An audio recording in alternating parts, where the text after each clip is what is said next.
देवरानी वर्सेस जेठानी। आरती और कोमल ये दोनों देवरानी जेठानी थी। जेठानी आरती नौकरी भी करती थी और देवरानी कोमल ये घर संभालती थी। उनका परिवार बहुत बड़ा था। सास ससुर और उन दोनों के बच्चे कुल मिलाकर 10 लोग घर में रहते थे।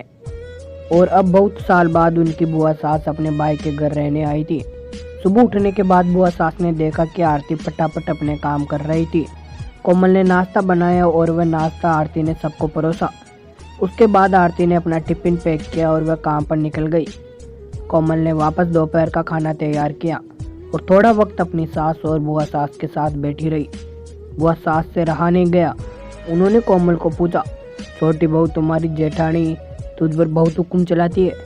सुबह से देख रही हूँ रसोई घर में अकेले ही काम करती हो। और वह महारानी दिखावा करने के लिए नाश्ता परोस रही थी, जैसे कि उसने ही नाश्ता बनाया हो।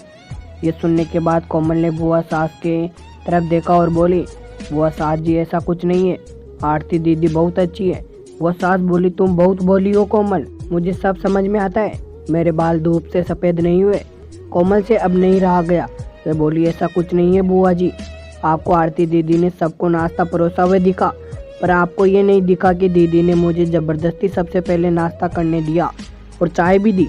वह रोज़ मुझे ऐसे सबसे पहले ही नाश्ता दे देती है, नहीं तो सबके लिए नाश्ता करते करते मैं खुद के लिए नाश्ता बनाना भूल जाऊंगी। दीदी मेरी कितनी चिंता करती है। दीदी सुबह जल्दी उठकर मंदिर साफ करती है, फूल सजा कर रखती है और मुझे उनके 1 घंटे बाद उठने के लिए कहती है। शाम को आते समय बाजार से सब्जी भी लेकर आती है, क्योंकि हमारे मिस्टर रात को देर से आते हैं।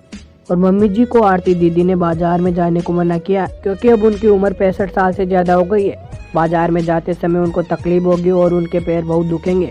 कभी उनको बाहर घूमने का मन हुआ तो आरती दीदी छुट्टी लेकर उनको घुमाने ले जाती है। और हाँ बुआ जी, दीदी रोज़ शाम को आने के बाद वह कितनी भी थकी हो तब भी मुझे खाना बनाने में मदद करती है।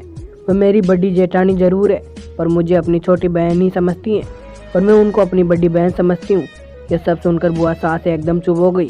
उनकी चुगली कोमल के आगे टिक नहीं पाई। शाम को आरती सब्जी की थैली कोमल के पास देते हुए बोली, सब्जी के साथ तुम्हारे मनपसंद लेखक की किताब भी है उसमें। यह सुनकर कोमल खुश हो गई। आरती को थैंक यू बोलकर सब्जी की थैली किचन में रखकर वह अपने रूम में चली गई। उतने में बुआ ने आरती को आवाज़ दी, बड़ी बहू जरा यहाँ आना। वह बोली, आरती तो कितनी मेहनत करके पैसे कमाती है और ऐसे फालतू में किताब खरीद के मुफ्त का खर्चा करती हो, वह भी अपनी छोटी देवरानी के लिए। वह ऐसे भी घर में बैठकर क्या करती है? तुम दिन भर मेहनत करती हो और वह घर में आराम करती है। इस पर आरती हंसकर बोली, क्या बुआ जी आराम और आरती? उसे तो कहने पर भी वो आराम नहीं करती। सुबह उठकर बेचारी काम करती रहती है। सबका मनपसंद खाना, मेरे और उसके मिलाकर 4 बच्चों का टिफिन सब वही तो करती है, और तब भी उसके चेहरे पर हमेशा आनंद दिखता है। सुबह की चाय पीने के लिए उसके पास वक्त नहीं रहता। दोपहर को जब बच्चे घर आते हैं तो उनका खाना, होमवर्क सब वही देखती है। इसलिए मुझे बच्चों का टेंशन नहीं है और इसलिए मैं ऑफिस में मन लगाकर काम कर पाती हूँ। कुछ दिन पहले ही मुझे प्रमोशन मिला है। इसके अलावा मम्मी जी और पापा जी की दवाइयाँ कभी ख़त्म हो गई और कभी लाने की हो तो वही ध्यान में रखती है। घर में कोई मेहमान आए तो उनकी मेहमान नवाजी भी वही करती है। बुआ जी घर और बच्चे संभालना छोटी बात नहीं है। इतना सब सुनकर बुआ जी उनकी तो बोलती ही बंद हो गई। कोमल कभी कोई शिकायत नहीं करती है, वह सब काम कर लेती है। वह सिर्फ पढ़ना पसंद करती है। फिर मैं मेरी छोटी बहन के लिए इतना नहीं कर सकती? मैं नहीं करूँगी तो फिर कौन करेगा?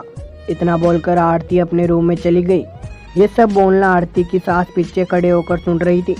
वह बुआ के पास आई और बोली, जीजी ये दोनों देवरानी जेठानी जरूर है, लेकिन उनका रिश्ता 2 सगी बहनों से ज़्यादा पक्का है। मेरे घर की मजबूत दीवारें हैं। ये दोनों पहले में भी एक बुरी सास थी, हमेशा इन दोनों में झगड़ा लगाने का प्रयास करती थी, पर ये दोनों के प्यार के आगे मैं हार गई। वैसे भी झगड़ा लगाकर नुकसान तो हमारे ही घर का होगा ना।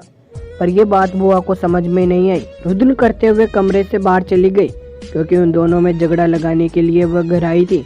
वह आरती और कोमल, इनके जैसे 2 समझदार देवरानी जेठानी के बीच झगड़ा करवाना बहुत मुश्किल था। तो दोस्तों, आरती और कोमल, इनकी जैसे समझदार देवरानी जेठानी जिस घर में होंगे उस घर का कोई बुरा नहीं कर सकता। जिस घर में ऐसी बहुएं होगी वह घर स्वर्ग बन जाएगा।